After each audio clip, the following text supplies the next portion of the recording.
but it's funny because I'm spending a lot of time rethinking the idea of moats because I recently posted a Substack article about how um, cannons are better than moats. In other words, what moats are typically for incumbents. And you might see your path to a moat one day, but what makes moats obsolete, what knocks down castle walls are cannons. And so, what are you building as either disruptive company or creating a whole new market that takes a cannon to the world and allows you to be on offense? And that's a much more interesting conversation sometimes, because if you have a unique insight about that and why you're special and why you're going to move fast and be an insurgent and a creative force in the world, then that makes you really memorable.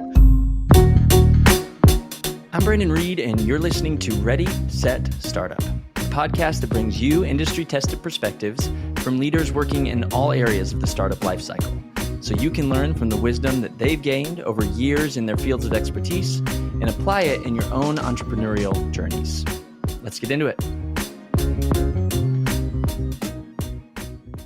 On today's show, I'm talking with Vijay Rajendran, founder of Startup System and head of portfolio value at venture capital firm 500 Global. Vijay has worked with literally hundreds of startups over the years. After starting several companies himself, he's taken those learnings and shared them with founders in a wide range of capacities in his career. He's written books, authored numerous articles for various publications, and as I mentioned, is currently head of portfolio value at a VC firm. In all of these roles, his passion has remained the same: helping founders navigate the complexities of starting and running a business so they have the greatest chance at not only surviving, but thriving. In our conversation, Vijay pulls from an entire career of those experiences, and what results is an extremely tangible set of insights that I'm so excited to share with you. He also outlines several really practical resources that all entrepreneurs should be leveraging, so keep an ear out for those as well.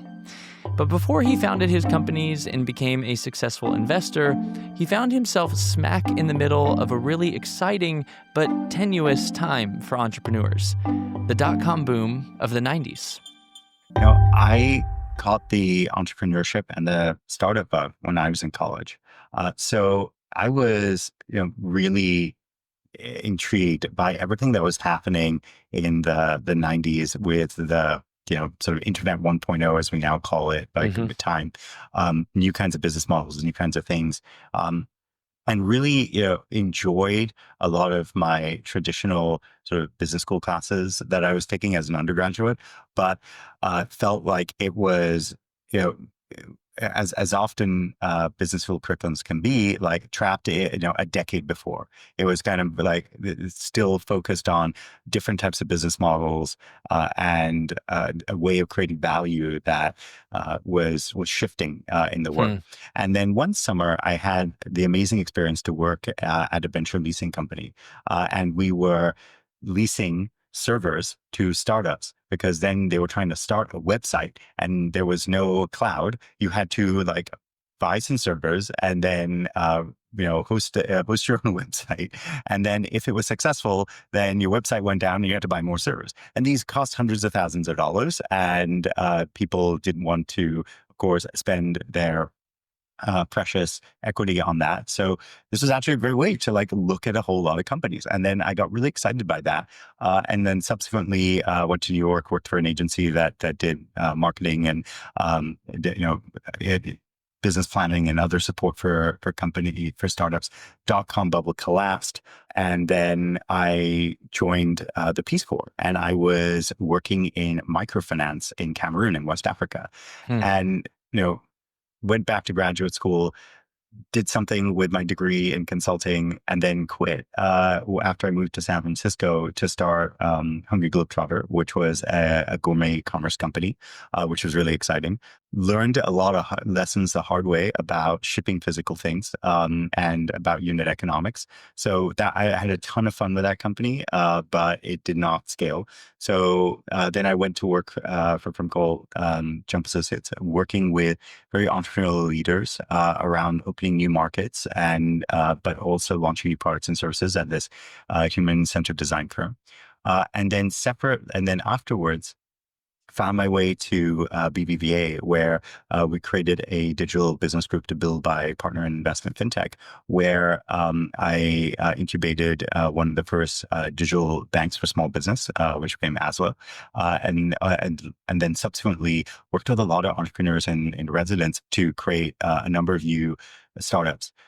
So as you can see, by then I realized my real purpose was starting to be around, entrepreneurship and being of service to leaders who are entrepreneurial. And that can be founders, but it could have been, other types of leaders as well. So by the time I got to 500, where I led corporate innovation and partnerships, starting incubators and accelerators around the world. And then after that, creating the Portfolio Value Group to provide capital, community, and customer connections to the hundreds of companies in that portfolio. I was, in this very early stage, 0 to 1 kind of path, and that's where I continue to focus, working with very early stage entrepreneurs, and helping in some ways demystify, but also help them sort of step out and be the kind of leaders they want to be, and focus on the startups and new businesses that they want to do. And that's really, really fun for me, whether it's working with a venture builder called GAI Ventures, where I spend a lot of time, or in my coaching practice, Startup System. Awesome. Awesome. Great. So it sounds like there was earlier on when you were first jumping out on your own, there was what did you say? What was the company? Globetrotter? Hungry Globetrotter, yeah. Hunger Globetrotter? Hungry Globetrotter. Hungry Globetrotter. I love it. Yeah. Awesome. So that was kind of your first thing. It sounds like you went and jumped and did on your own. Is that right? And then there was a couple other things. That one didn't scale. You jumped around. You tried a couple different things. As you were doing that early on, were you doing those things on your own? Were you all in on your own? Were you doing it on the side as a side hustle? And really, my main question is, were you bringing anybody else along? Did you have a co-founder? And if not, why'd you make that choice? That's a great question. So I did not have a co-founder, and I realized that was, in retrospect, a disadvantage. I really would have benefited from having a co-founder. I think I was so eager to start the company. I kind of felt like I needed to just go and start it, and maybe the right person would come into my life to be a co-founder at some point, or an early team member. And I did work with a bunch of people, but the burdens of being a solo founder can be intense, and you need either some system of support around you that makes it possible to be a solo founder, or perhaps you have, had previous startup experience, in which case it's okay to be a solo founder because you kind of know what you're going to pull on other people to do, because you're spending less time learning and more time perhaps executing, and because at least now you know what you don't know, and you're just more ready for the process of high-paced learning, which is really what starting a company is. Yeah, boy, I've so found that to be true. I I don't have a co-founder in either of the companies that I'm doing right now. I don't in my main company. I did I do in my other one, in my side one, and in the one I'm more focused on now. I have felt the weight of those ups and downs of being a solo founder. I mean, I've just found that to be so true so quickly. Yeah. This company, there's unique things about this business that I thought, you know what I'll do with this? I'm going to put my head down, just build it and exit, whether that's a sale or getting somebody to operate it, and it becomes more of just a cash flow thing for me. Either way, I'm just gonna put my head down and build this for a few years. And I know I want to be with the team. I know I don't want to do this thing alone, but I can do this for a couple of years if it means I maintain 100% ownership of the company. That would be worth it to me. And I put my head down, and about 6 months later, came up, and I was like, Oh my gosh, this is so much more intense than I thought it was gonna be from an Right. emotional standpoint. From yes, I don't have the right expertise but I'm doing a pretty good job of putting those people in place and getting my vendors on board and getting people in the right spots to fill the gaps in the company. But emotionally, it's been extremely difficult to do alone. And I see that so often from founders that share that same sentiment. Yeah. No, I think you hit the nail on the head. It's an emotional roller coaster. Mhm. And some days you're really excited and other days you just want to throw up Yeah. Yep. because Yep. and it can feel exciting one moment and then scary the next. Yeah. And I think that that is what a lot of folks experience. And of course, we glorify uh, entrepreneurship, and it is one of the great callings I think for people to take on. And yet, we overlook this emotional burden and kind of the mental and cognitive toll it has because you're doing so much, and so much is like kind of on your shoulders. Yeah, yeah, absolutely. No, it's tough to ride those highs and the lows on your own for sure. When did you decide to go? Was it from the beginning, from Hungry Globetrotter, and then on? You were all in on these businesses, or were you making your money in other ways and then like trying these things on the side? I went all in. I kind of did research while I was still at a job and then like left to do it. Uh, you know, Even if you don't have a co-founder, one of your biggest like assets uh, as any kind of entrepreneur is a life partner who has health insurance and can help pay the rent. And if you have savings and you're trying to make that last, it just creates not a safety net, but a little bit More of of a buffer. some support that Hmm. you need, right? Hmm. And that is like something that helped with for me. I think it is a very like real concern and a serious conversation for people to say like, what needs to be true in order for me to go all in? And maybe it is validating it for a while and then doing it so that the market risk is much less. Or maybe it is reducing the number of financial commitments you have and things like that. And so there may be, things you do in order to make it more feasible. Because without that, you're just going to be up at night thinking about a bunch of essential fundamental things that need to, pencil out in your life before you're applying your full energy and talent to what the business can be. Yeah, no, that makes sense. How were you initially funding these early businesses for the cash into the business? Those are all great points about how you're Yeah, supporting yourself, but how was the yeah. business growing? Did you ever take money? Did you bootstrap?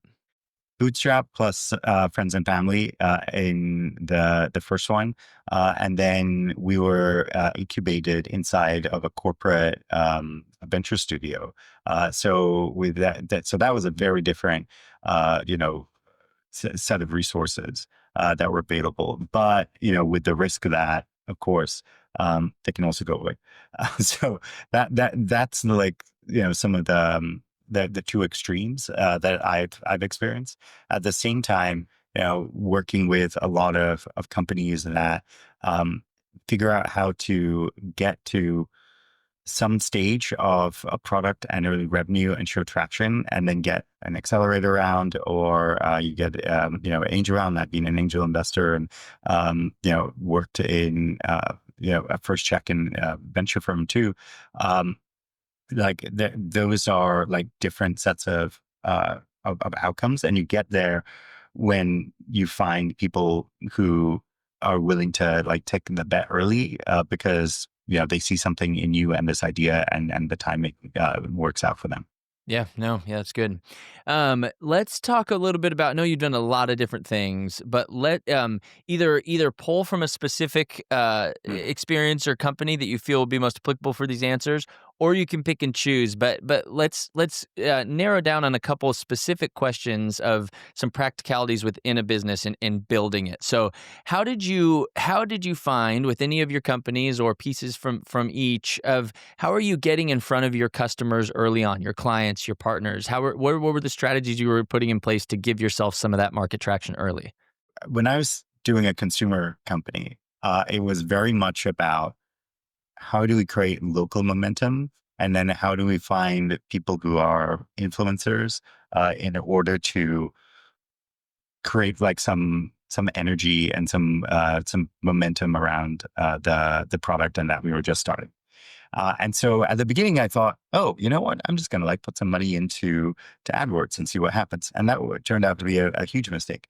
And instead, this is in like 2012, and we're seeing Instagram as this, you know, growing thing. Still, you know, significant at the time, but not at the scale that we know it today. Hmm. And using Instagram and finding blogs, figuring out like who were the types of people that were trusted and wanted to try a product. And so it might be what we can term a mom blog about like, hey, my kids won't like try new things or eat things. Like maybe they'll try this meal kit, and we can, you know, get um, this not editorial, but you know, review content, and very inexpensively, you know, create social proof around this product and brand that no one had heard of. And then, you know, separately with many of the fintech businesses that we're trying to do, you know, getting the early customers. If it was B2B, then you want to, you know, figure out who are the like champions inside companies and just spend time with them, connect with them, and spend time with them to like really have empathy for the problems and the things they're trying to import to do. But separately, if it was something that was, let's say, targeted at small business, you want to show up in the places where, and at the place in their journey where they're thinking about, let's say, opening a bank account or something like that, which is shortly after new business formation or something like that stage. So uh, figuring out what are the things that people do and how to like meet them exactly at the point of incorporation or just afterwards, you know, was a big part of that thesis. Yeah, yeah, that's great. What this is as your companies as you're building this, you kind of mentioned earlier 0 to 1 stage, and you hit this point. This is such a critical moment, I think, for so many founders. This moment of okay, we have some traction, we're growing, feels like this product is the right product, the right time, the right place, right market. But I can't do all this by myself or me and my co-founder. This is too much for just us.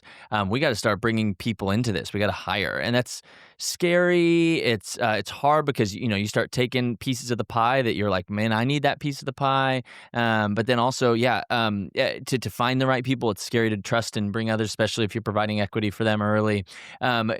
Take us back to that moment in your journey of when you hit that point of, okay, I need to bring more people on. What did that moment of hiring look like, and how did you know you were at that point, and what did you learn from that Mhm. process? So there are two types of people that you might choose to bring on. If there's a particular activity that looks like it's a full work stream and you don't believe you have the experience and expertise to do it, then you're hiring a specialist. Versus I'm feeling overwhelmed. I need someone to like do a laundry list of things that keeps growing. And this is what happens frequently is you bring on generalists.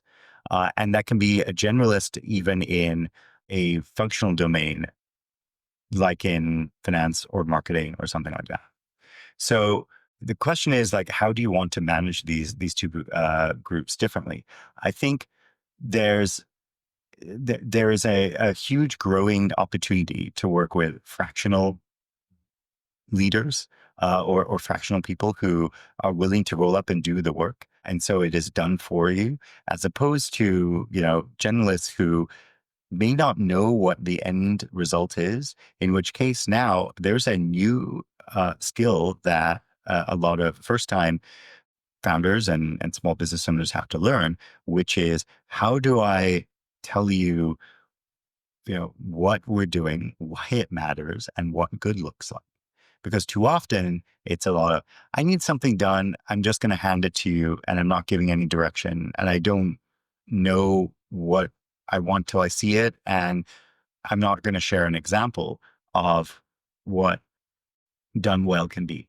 So this is a disservice to them, and it's going to waste a lot of your time if you don't understand when you're managing generalists who are there to scale you and to help the company like be more successful, by doing one of three things, uh, or actually, sorry, four things. First, decide like who, let's say, is going to um, make the decision, and who is going to decide how the work gets done. So if you want the work done in a certain way, that's great. Like provide direction and say, you know, this is what we're doing, this is why it matters, and this is how I want it done, and then come back to me and keep me posted, right? That is a very specific type of direction. Versus where, we need something done here. Can you go like research the options? Can you scope out the work? Come back to me. I own the decision, right? Which is decide. Thirdly, there's delegate, which is you figure out what you're going to do, you make a decision, and then keep being posted, which is I want to just be informed, right? And then finally, there's defer, which is there's a thing, you own it, go make decisions. You don't need to keep me posted. Just let me know later, how it turned out, right? So the thing is, most people are moving at such a pace, and there's so much on their shoulders.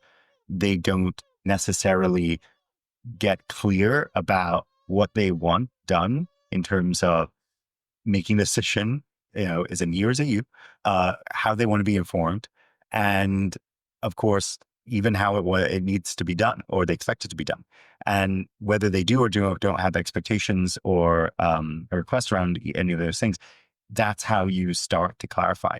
And so I say that because, we sometimes keep the art of management in this like 30,000 foot view of the world in terms of business strategy and stuff like that. But this is the art of getting things done with people.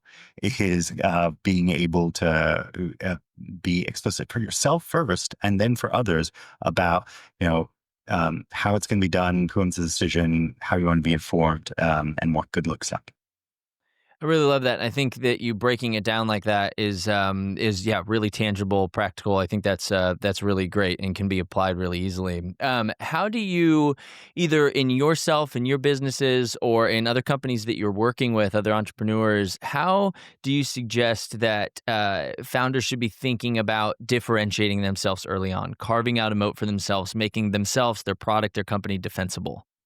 Yeah, we use the term moat.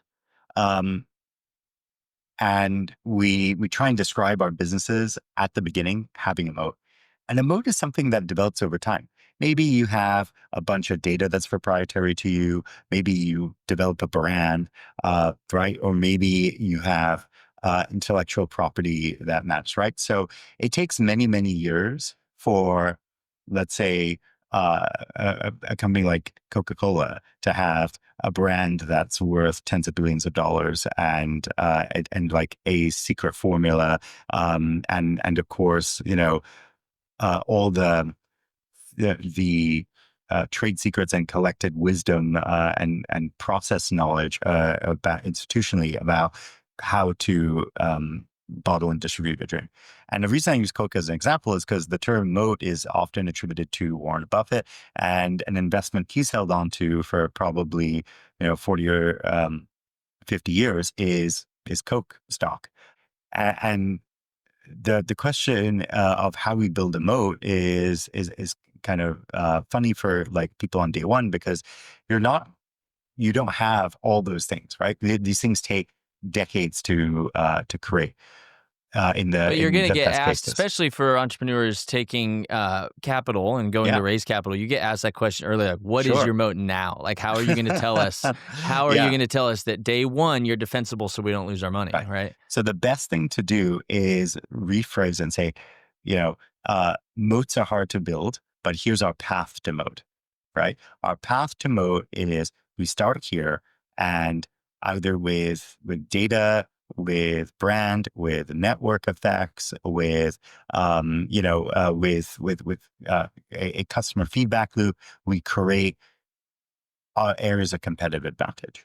And so you don't know you don't know right now from day one if those areas of competitive advantage are sustainable or Man, if they're investors transitory. expect you to sometimes, man. Yeah, They expect you to know those answers sometimes. It's like yeah. they So grill you on like, absolutely. what do you mean you don't know what your moat is? I'm trying to what you're asking for $300,000, you know? Yeah, right. So so the path to moat matters.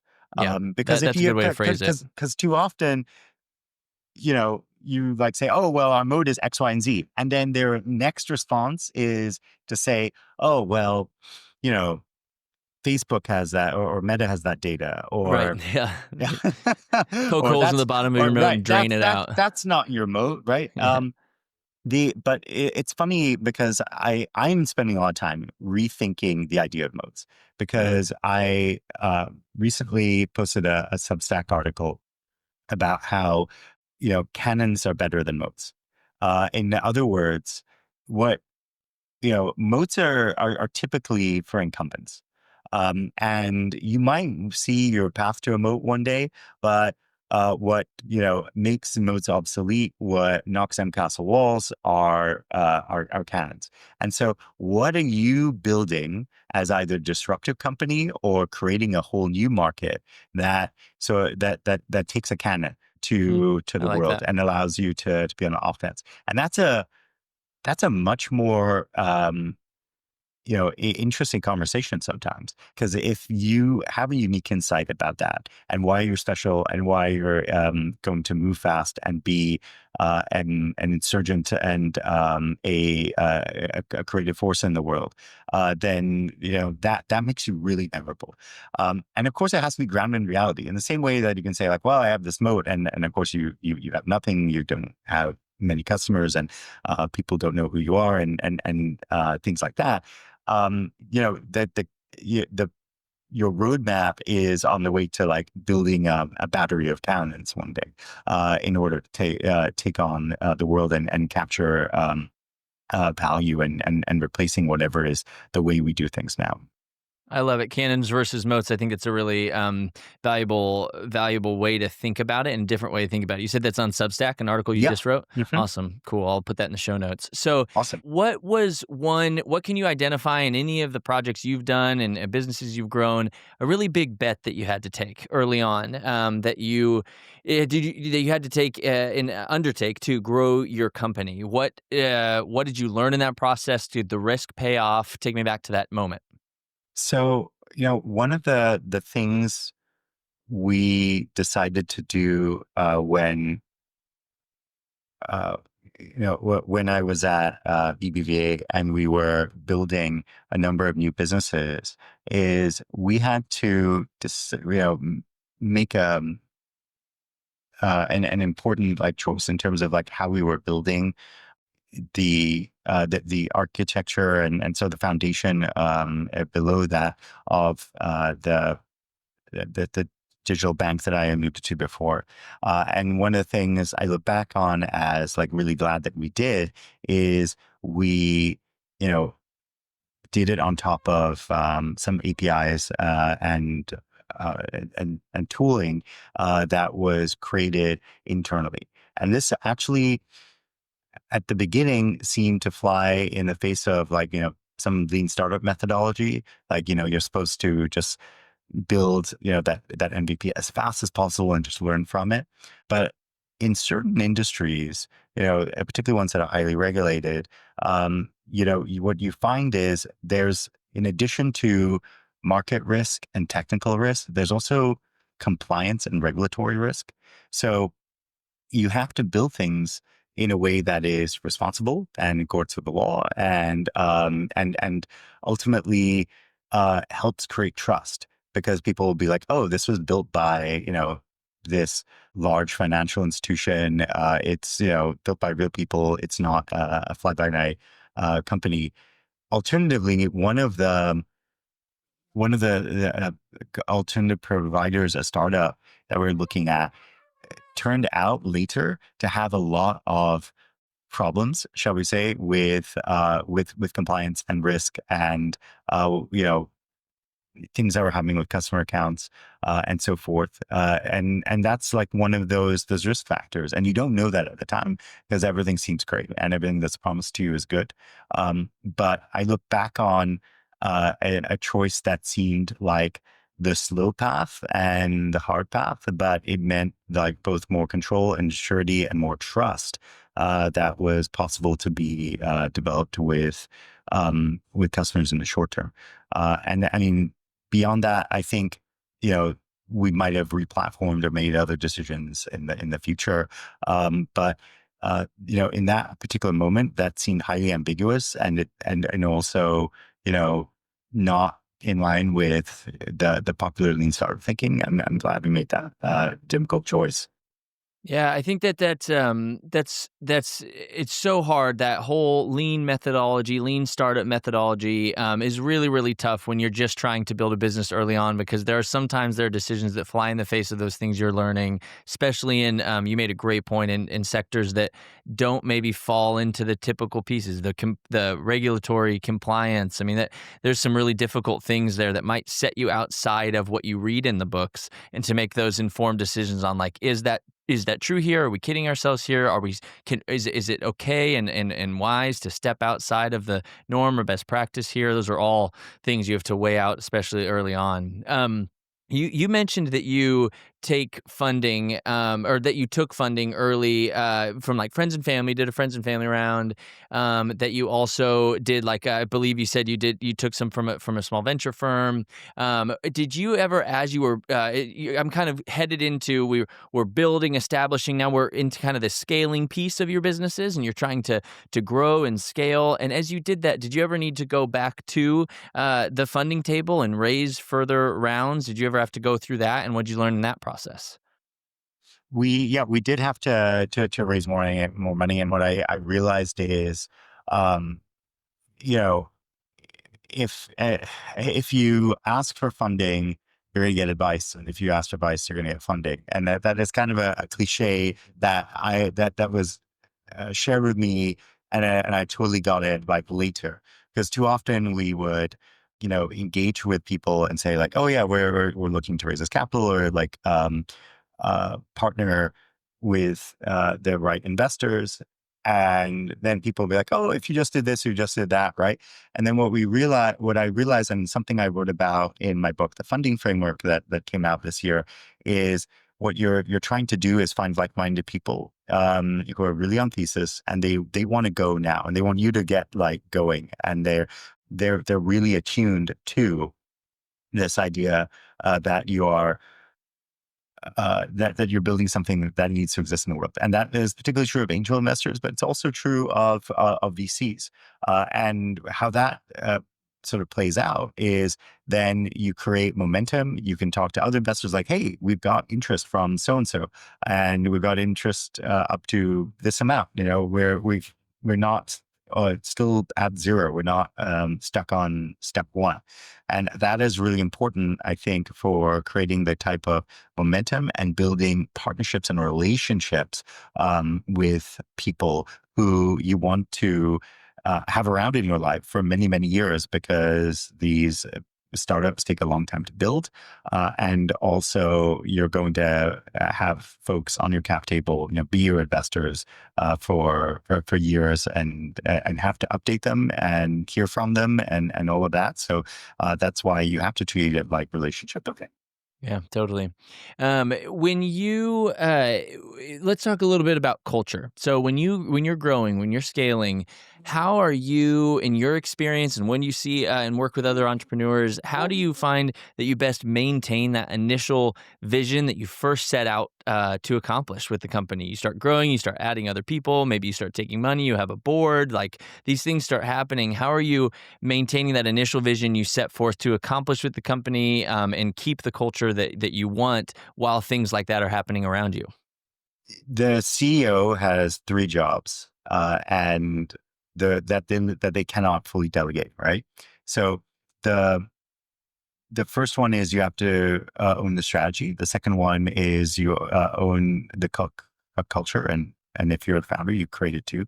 And the third one is, making sure the business fully capitalized and managing many of the relationships with investors. It's why the CEOs of the biggest companies get on earning calls every quarter and have to, talk to the street or their board or whatever. Uh, those three things never go away. Of course, when you're starting out, you're the chief everything officer, so you're doing that and also taking out the trash and the chief bottle washer and all of that stuff too.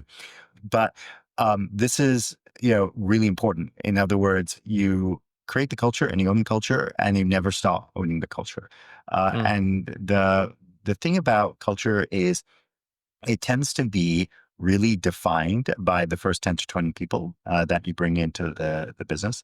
And that's where making sure you figure out your own values and make sure there's values alignment there, that you're explicit about the expectation about this is, how we work and how we communicate and how we treat each other, and the way we're going to set a communications architecture that can be either can be top down, or it can be through some sort of matrix of how we share things, and people know the work they're doing, and feed that up. The rhythm with which you set everything from the all hands to stand ups, of which you're going to be in everything on the first day one of the company. And then finally, in addition to like values and communication, you're trying to set a standard for what great work looks like. And people look at what you accept and walk by versus what you're pushing and elevating people to do better. And that's helped first by this process of, knowing, am I, when working with people, directing them, deciding for them, delegating or deferring, but also how you give them, motivation, feedback, and and understand it at an individual level. Not just that you care about them, but what is the set of rewards, recognition, and respect that they need. And they get it. And then you realize, okay, that's really working for us. Now let me replicate that in the culture. And so you have a culture of maybe high rewards, or maybe it's a culture where we celebrate people's wins and their growth, or maybe it's a place where everyone feels really respected and valued.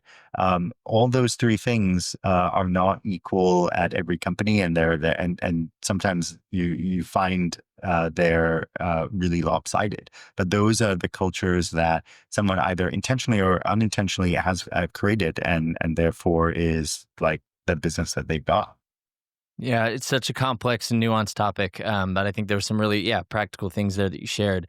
Let's touch again on funding. I know you have a lot of experience there, and I want to kind of you shared a little bit already about some of the things that of how you went about that, or how you would recommend going about it. But let's double click on it again. Of if there was one thing that you wish you knew better back when you were starting the process, instead of kind of looking back with now the experience you have and share. What about when you were first starting? And raising from friends and family, or what are some things that, if as you learned along the way, you wish you would have known then? I think the biggest thing I wish I had known is that fundraising is a learned skill. That it is not a matter of serendipity, and that it comes down to good systems, not to luck and being in the right place at the right time. Which is, if you look at the TechCrunch headlines version of the world, like it, and listen to what people share on social media, it seems like I was in this coffee shop, or I met so and so, at this cool retreat or whatever, right? That's not necessarily the case. And so how you choose to develop a system and process is important. And that's something I wish I knew then. Yeah, that's really good. Let's think about kind of operations of the business and operating. We've touched on it here and there in other answers, but as you think about the operation of the business that somebody undertakes as they're at the helm, what is a gospel truth that you seem to go back to that consistently proves itself out over and over again, that seems to just be true over the years? one of my favorite quotes is by Oscar Wilde, and it is, be yourself. Everyone else is already taken. Hmm. And this is the hard thing: is you are living up to often someone else's expectations or what you think you're supposed to do and be. And that puts a lot of pressure on you, and you show up as trying to be something else. And what people value today in this era of low trust is authenticity, Hmm.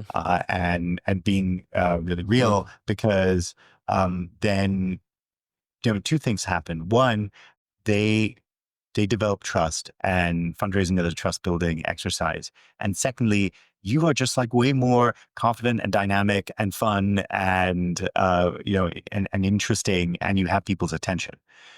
And when you do those things, you're memorable, because that's what you're trying to do at the beginning of developing these relationships, and you know developing successful fundraising process, is being memorable, because you want to get that call back to come and meet the rest of the firm, or get an introduction to another investor that this interested person also wants to bring into the deal, or something like that, right? And that comes from being memorable.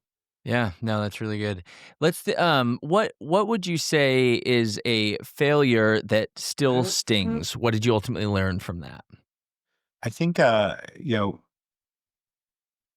have been things that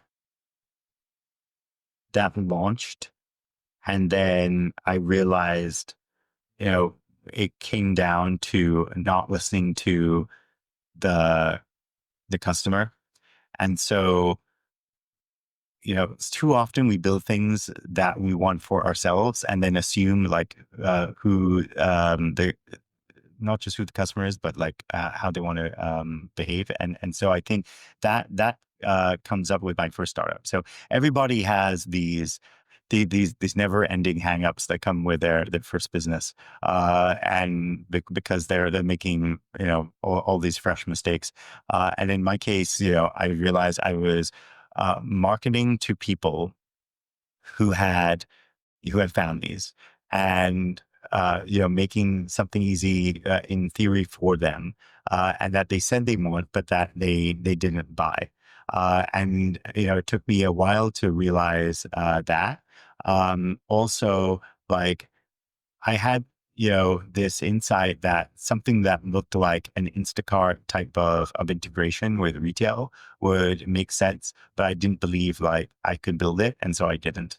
As opposed to thinking, okay, what has to be true for that to be possible, and perhaps working with a different technical team, or a different co-founder that would have been excited to work on this project. So I think those come not from lack of imagination, but perhaps from doing the thing that was going to be super uncomfortable. I really like the way you're thinking about that. Yeah, that what has to be true in order for this to happen? I think that's a question that opens your brain and opens opportunity versus shuts it down or stops the imagination if you look at something and see the obstacle. That's really good. Let's move into a couple closing questions here. When you speak with other entrepreneurs, which I know you do just so much of, what's a question that you get asked the most, and what is a question that you do not get asked but believe that entrepreneurs should be asking? What's something they're not, but they should be? So the first question is often like, uh, who can you introduce me to, Yeah. as an investor, or, something like that, maybe a customer, but usually it's an investor. When in fact, the question they should be asking is, um, who does my story resonate with? And because the funding framework is multi-part, but the first part is storytelling. After that comes having good organization, then outreach to investors, and then finally, closing with confidence and managing that process. But it doesn't start with who; it starts with why does what we do matter to the world, right? And then someone cares about that, which is of course important. And then the question I wish that people would ask more is, what do I what do I need to do? What can I do to be in my zone of genius?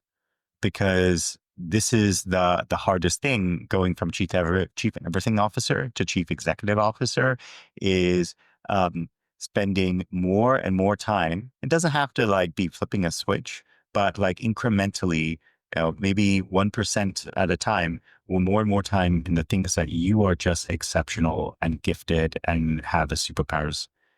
And everybody who's listening right now, who probably thinks, I'm spending like 20% of the time on things in which I am just in the zone, and 80% of the time, you know, shoveling, what.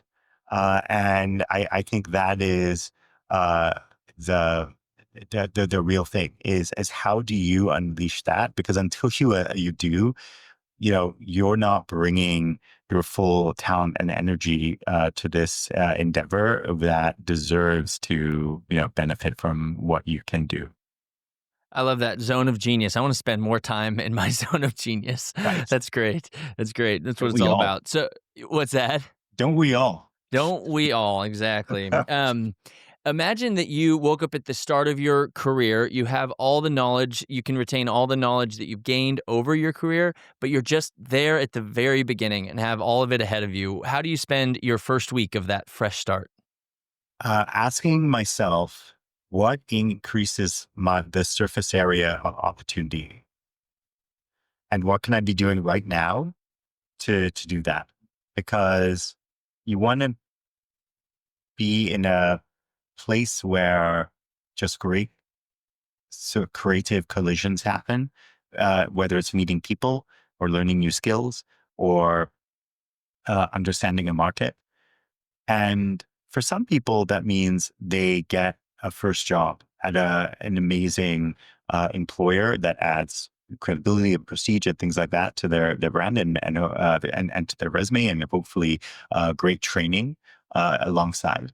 But you know, having a plan for just the amazing the amazing ways in which you can meet people, learn new things, get to understand new markets is what I would spend time on and reflect back on, because that has been where great kind of unexpected positive outcomes have come from, is that, you know, just keep increasing the surface area of luck, the surface area of opportunity for myself. And I think that comes from the type of work that I do, where I live, the people I choose to spend the most time with, and just being intentional about that.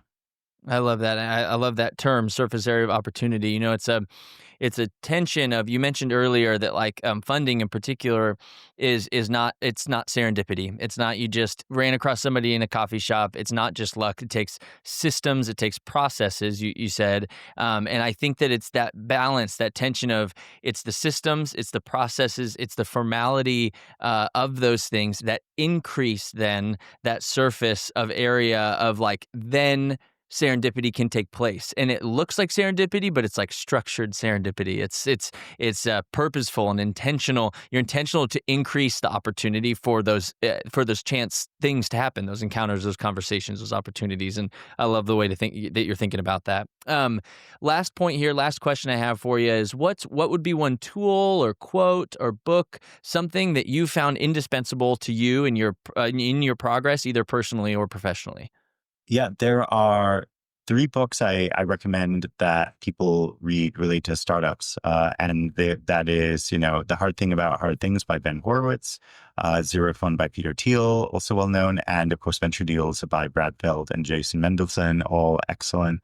Um, Outside of those startup books, I'd say that two other really important books that I frequently recommend or have given to people are How Will You Measure Your Life by Clayton Christensen and Never Split the Difference by Chris Voss. Yep. Yep. Nice. I was almost 3 for 3 on those entrepreneur books. I haven't gotten Venture Deals. I'll need to check that out and find that. I'll put all those in the show notes so people can Yeah. check out the books and Right. tools that you recommend. Well, and Venture Deals is an amazing book. And what I realized is Venture Deals is exceptional if you get to a term sheet. 80 or 90% of startup founders never get to a term sheet, and so I wanted to write a book for them, and that's where the funding framework came into the picture, and how I got started writing that book, which came out in March. Cool. Awesome. Definitely. I'll include a link to that in the show notes as well. People can check it out. That's really great. Thank you so much for your time today. This was really practical, tangible, a lot to sink our teeth into here for my listeners. So thank you for sharing your insights. I appreciate you doing that today. My pleasure. This has been a ton of fun. Thank you, Brandon. Awesome. Thanks so much. Bye. If you guys enjoyed the show, leaving a review is the best way to help others find it, second only to sharing it directly with your friends and family. Thanks so much for helping get the word out. Hit me up at brandon@readysetstartuppod.com if you have additional questions about a topic I covered, have suggestions about another area you'd like to see me dig into, or just want to say hi. Please reach out. I'd love to get in touch. Keep imagining, keep creating, keep inspiring your spheres of influence with what you're passionate about. The world may just need that dream that's in your head. See you next time.